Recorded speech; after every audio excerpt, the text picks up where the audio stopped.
Steinbeck, Cup of Gold. It's an interesting older dime store publication. Yeah, you can find some pretty old books here. I have before in the past found some pretty cool horror books and some ghost story books, stuff like that. And here's a Star Wars book, which I believe is pre-Disney acquisition. I'm not sure though. That's always cool to find that kind of stuff. Let's see, a lot of cookbooks though. There's always that. A lot of cookbooks, a lot of Nora Roberts, a lot of Tom Clancy stuff. But yeah, I mean, in between all that, sometimes are some pretty interesting gems. What is this? Charles Bronson? Oh, this is a novelization of a Charles Bronson flick, From Noon Till 3. Now, see, this is very interesting. This is the kind of stuff I look for.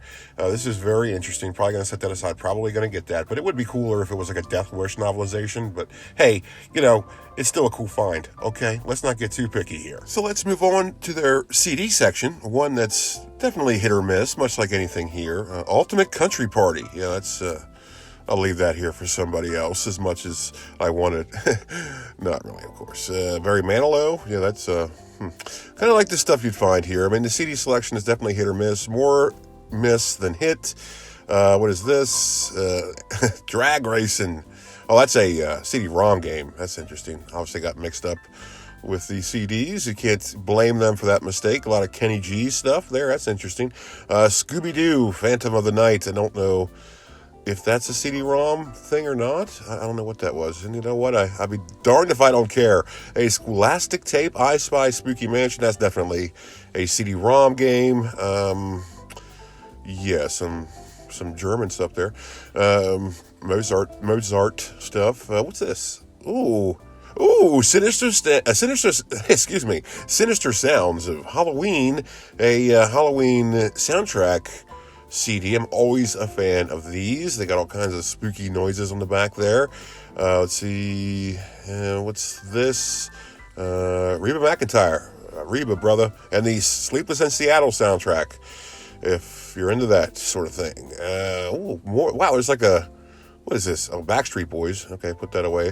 There's a whole cache here of Halloween sound effect CDs. That's cool. Look at that little prism thing there. There's another one, Halloween Spooky Sounds. What's this one here? Halloween Sound Effects. That's pretty broad. Yeah, that's a good one. Halloween Fright Flicks. What's this? Featuring themes from Nightmare on Elm Street, Rosemary's Baby, Amityville Horror, Texas Chainsaw Massacre, Twilight Zone. That's pretty interesting. Definitely get that one. Here's another one. Oh, Kids' Greatest Halloween Music, or Bestest Halloween Music. I'm going to leave that there. And there's another... Backstreet Boys CD at the bottom of the stack. That's interesting. Yeah, and I'm going to leave some of these here. I'm not going to get all of them. There is sort of like a unwritten code with thrifting or any kind of collecting out there. At least I follow it. If you don't, that's up to you. You know, it's all a matter of whether or not you want to sleep at night.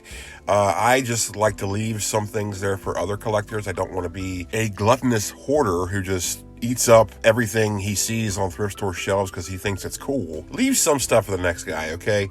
Because I guarantee you that if you found something cool, it was probably because somebody said, you know what, I'll leave this here for the next guy. So just kind of pass it on. You know what I mean? It's, you know, call it weird if you want, but that's just how I roll, okay? That's how I roll. All right, let's move on to one of my favorite sections here in the old thrift store, the t-shirt section. Now, if you've seen my other thrift store adventures, you know how I love to complain about the pricing of their t-shirts, and we'll see if we're going to get any of that today. What is this? That's, don't really know what that is, so it looks cool, but we'll leave it. Yeah, $7. Yeah, not that cool, okay? What is this? That looks pretty neat as well. I'm going to leave that. Yeah, just some, your standard bottom of the barrel kind of stuff here. What's this? A $8 t-shirt at a Goodwill. Okay, yeah. Oh, it's Batman, so it's got to be pricey. Whatever, guys. Come on now. What is that? Fluid? That's nothing. Let's move on. Oh my goodness, Goodwill surprised me here. Oh, look at this. An Adventure Time shirt. That's interesting. I don't really see too much Adventure Time stuff. It's only $3. Okay, you did surprise me, Goodwill. I kind of thought this would be $9. But yeah, good stuff. I'm probably going to pick this up. The t-shirt prices do tend to be a tad bit on the high side, but they will surprise you sometimes. What's this? Oh, it's a Guns N' Roses shirt. I really would have thought this was just some kind of woman's blouse, because it looks like it's a Guns N' Roses shirt from Lane Bryant. So that's very interesting. Not too bad a shirt selection in here today. Let's see what else we got here. Nothing. What's this? Lady Antebellum shirt? Huh. Well, I'm certainly not a fan, but I also never see any of their merchandise in the wild. So, oh, look at this. Here we go. Halloween 2 shirt. This is rather interesting. I never see Halloween 2 stuff in the wild. Oh, it's only $3. Boy, am I surprised. That's more like it Goodwill. Now, I have come across plenty of Halloween shirts here in the past, and they're all just for like the first movie. So Halloween 2 shirt, that's very interesting. So I'm definitely picking this up, and that price is so nice. Let's move on to the loose toy section, or as I like to call it, the gee, I hope I don't get scabies section, which could be true for any section in thrift stores. And I always remind everybody to use hand sanitizer. Oh, what's this? A big old biker scout figure. That's pretty interesting. For only $4. Not bad of a price, considering that Star Wars... Whoops, sorry, buddy. That Star Wars stuff here usually goes for some pretty high prices. So this is pretty surprising. Not going to get it. Let's see if I can stand it back up. No, I can't. Let's forget it. Let's move on. Here's the section that I like to call the Abyss. It's the middle of the store, and just this is where their furniture is, and bikes, and all kinds of just weird big stuff. Which, coincidentally, weird big stuff is one of my nicknames. But anyways, here's a foosball table, a good example of just random weird big stuff for $15. I don't know, is that good? I'm not sure. I'm not really up to date on my foosball. So yeah, a foosball table, you can find stuff like this here sometimes. Yeah, they really do have a lot of just interesting large items here, rather frequently. And I remember one time I found a Dr. Pepper machine, like one of the can dispensers, the vending machine is just sitting there, and they only wanted $50 for it, so that's weird. And speaking of weird, here we have a toilet, just a toilet bowl, not the reservoir. It's just a toilet for $20. So I have no idea if that's good or not.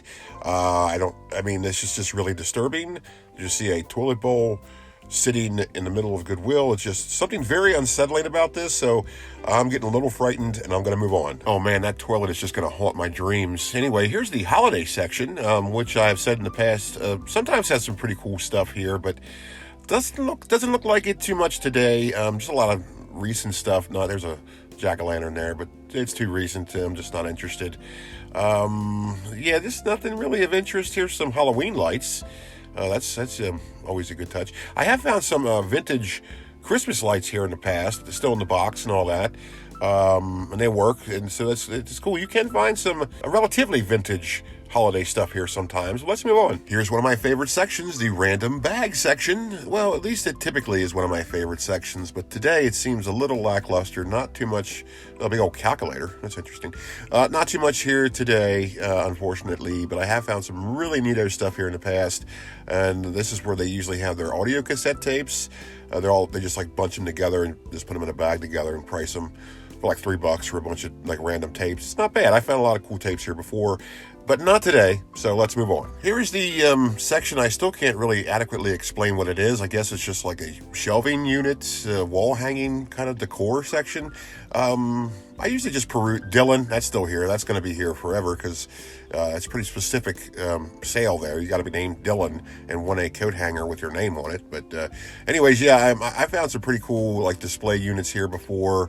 There's some coin collector showcases. Whatever, not for me. Also, you can find some just random spooky stuff in here, and when I say spooky stuff, of course I mean Halloween decor. Sometimes it just ends up in this section for whatever reason, and so it is always worth a look, because in the past I have found some pretty neat stuff here before, but again, alas, not today. All right, here's the minor appliance section / kitchen wares. This is where you'll find your bread makers and your coffee makers and all this kind of stuff. And stuff like this, the Super Pretzel Soft Pretzel Maker. Obviously, it was a Christmas present that was politely accepted, but secretly donated to Goodwill. And that does seem to be the fate for a lot of these fly-by-night kitchen gadgets that are like, oh, it'd be a great gift idea, but you give it to the person and they obviously do not want it, and they just donate it.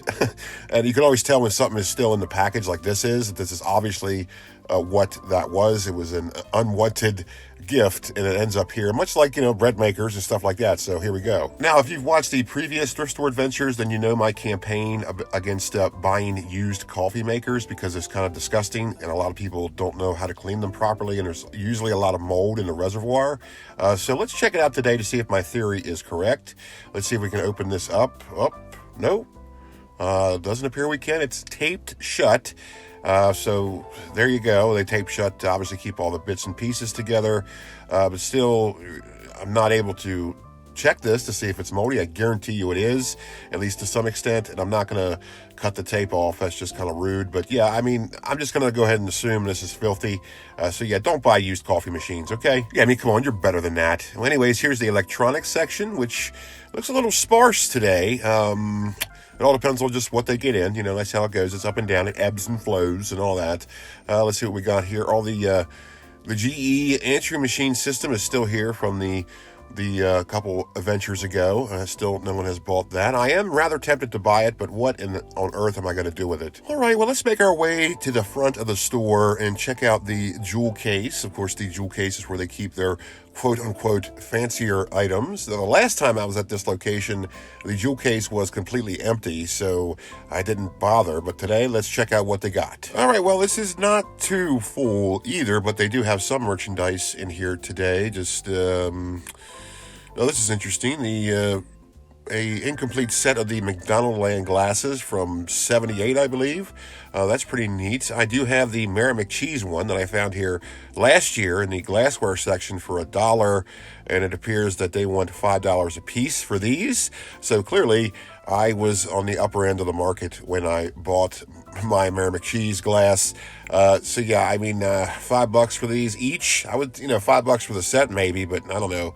Not $5 for these a piece. I don't think they're that rare to warrant such a price, especially from a thrift store. Again, like I always say, this is a thrift store. It's not an antique store. It's not an auction house. They really just shouldn't assess value to this stuff, but they do. And anyway, that's what it is. And the prices, the prices are just kind of, they're always up and down. There's like really no rhyme or reason to how they price stuff here. That's what I always say. So that's why I always keep coming back, because you never really know what the prices are going to be like. Sometimes they're too high. Sometimes they're just right. And so yeah, it was kind of a fun trip today. Had some pretty cool shirts. Those Halloween sound effects CDs were pretty cool. That cool Charles Bronson book, that was a neat find. But it's about an average visit to here. It wasn't disappointing. I hope you guys enjoyed watching. I certainly appreciate you joining me today for my thrift store adventure. And I want you to take care out there and go with God, my friends. And I'll see you next time. Bye.